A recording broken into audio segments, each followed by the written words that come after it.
நம்ம Avengers end game Marvel தந்த ஒரு என்டர்டெயின்மெண்ட்டான மூவி. அந்த என்டர்டெயின்மெண்ட்டான மூவியில் மிஸ்டேக்ஸ் கண்டுபிடிக்கிறது கொஞ்சம் தப்பு தான். பட் ஈவன் நம்ம தாட்டி அந்த படத்தை பார்த்தா மிஸ்டேக்ஸ் கண்ணில் படத்தானப்பா செய்யுது, ஏன் பண்ணுறது?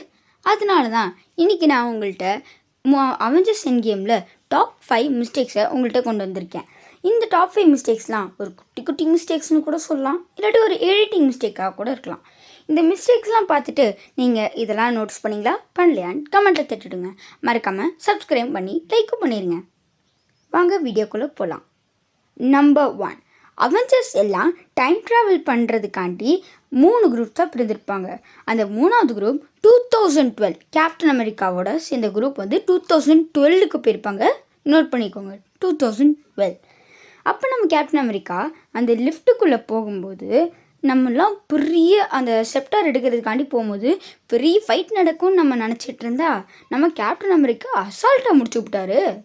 சரின்னு அதுக்கப்புறம் பார்த்தா ஒரு ஆள் ஃபோன் பேசிகிட்டு இருப்பார்ல, அவரோட ஃபோனை கரெக்டாக நோட்டீஸ் பண்ணிக்கோங்க. அவரோட ஃபோன் சாம்சங் கேலக்ஸி S6. இதை நான் ஏன் சொல்கிறேன்னா 2015 தான் சாம்சங் கேலக்ஸி S6 கண்டுபிடிக்கப்பட்டிருக்கு. அதே 2012 சாம்சங் கேலக்ஸி S3 தான் கண்டுபிடிக்கப்பட்டிருக்கு. இதை நான் எதனால் சொல்கிறேன்னா ஏன்ட்டி இந்த மாதிரி சாம்சங் கேலக்ஸி S3 இருந்திருக்கு, அதை வச்சு தான் நான் சொல்கிறேன். இவர் ஒரு வேளை ஃப்யூச்சருக்கு போய் அந்த சாம்சங் கேலக்ஸி S6 வாங்கிட்டு மறுபடியும் 2012 கூட வந்திருக்கலாம். ஆனால் அவெஞ்சர்ஸ் டைம் ட்ராவல் பண்ணுறதுக்கு முன்னாடி இவர் டைம் ட்ராவல் பண்ணுறதுக்காண்டிய அறிவு இருந்திருக்குமா? வாய்ப்பே இல்லை. நான் நினைக்கிறேன் இது ஒரு எடிட்டிங் மிஸ்டேக்காக தான் இருக்கும் மக்களே. இதை பற்றி நீங்கள் என்ன நினைக்கிறீங்க கமெண்ட்டை தட்டுடுங்க. ஓகே, வாங்க நம்ம நெக்ஸ்ட்டுக்கு இதுக்கு போகலாம். நம்பர் 2.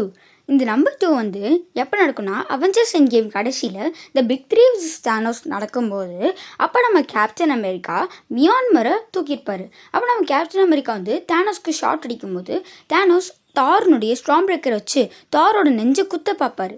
அப்போ நம்ம கேப்டன் அமெரிக்கா அந்த மியான்மரை வச்சு தானோஸ்க்கு ஒரே ஒரு மூஞ்சியில் தான் குத்தி விடுவார்.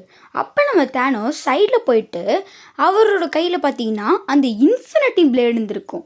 ஆனால் தாரோ நெஞ்சை குத்தும்போது அவரோட கையில் ஸ்ட்ராங் பிரேக்கர் இருந்திருக்கு. கேப்டன் அமெரிக்கா அடித்ததுக்கப்புறம் அடுத்த செகண்ட் இன்ஃபினிட்டி பிளேடு வந்துருச்சு. எப்படிப்பா இது தானோஸ் ஒரு செகண்ட்லேயே அந்த இன்ஃபினிட்டி பிளேடை பக்கத்தில் இருந்தது எடுத்துருக்கலாம்.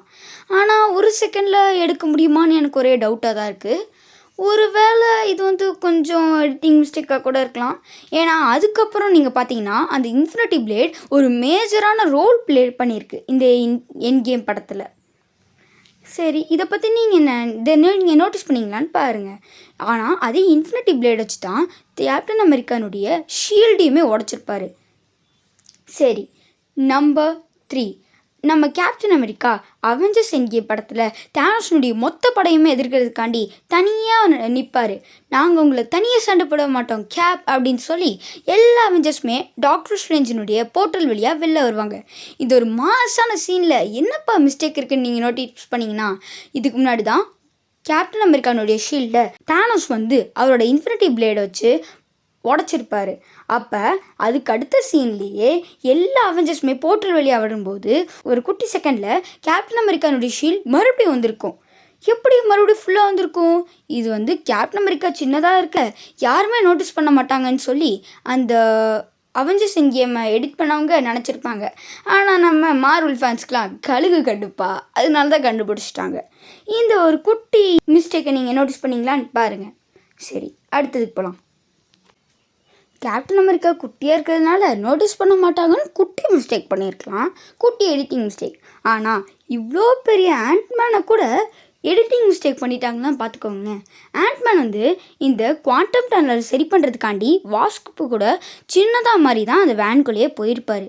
அப்போ நம்ம அந்த குவாண்டம் டனலில் ஆண்ட்மேன் சரி பண்ணிட்டு இருக்கும் போது அவங்க சரி பண்ணிட்டுருப்பாங்க. அடுத்த சீன்லேயே நம்ம பிளாக் பேந்தரை தான் காட்டுவாங்க. நம்ம பிளாக் பேந்தரை தான் நம்ம பார்த்துருப்போம், ஆனால் அவருக்கு பின்னாடி இருக்கக்கூடிய பெரிய ஆண்ட்மேனை பார்த்துருக்கவே மாட்டோம். நம்ம பிளாக் பேந்தரை நோட்டீஸ் பண்ணுறதுனால பெரிய ஆண்ட்மேனை பார்க்க மாட்டோம்னு நினச்சி ஒரு குட்டி எடிட்டிங் மிஸ்டேக் அந்த ஆண்ட்மேன் பெரிய ஆண்ட்மேன் கட் பண்ண மறந்துட்டாங்க. அதே அவெஞ்சர்ஸ் என்கேம் படத்தில் தான் நம்ம தாரை வால்குறை கூட காட்டும் போது அவரோட முடி கோல்டன் கலரில் இருந்திருக்கும். அதே அடுத்த ஷாட்டில் கார்டியன்ஸ் ஆஃப் த கேலக்ஸிட்ட காட்டும் போது அவரோட முடி பிளாக் கலரில் பயங்கர பெருசாக இருக்கும். இதுதான் மக்களே அந்த டாப் 5 மிஸ்டேக்ஸ். மறக்காம நம்ம சேனலுக்கு சப்ஸ்கிரைப் பண்ணி லைக் தட்டி விட்ருங்க.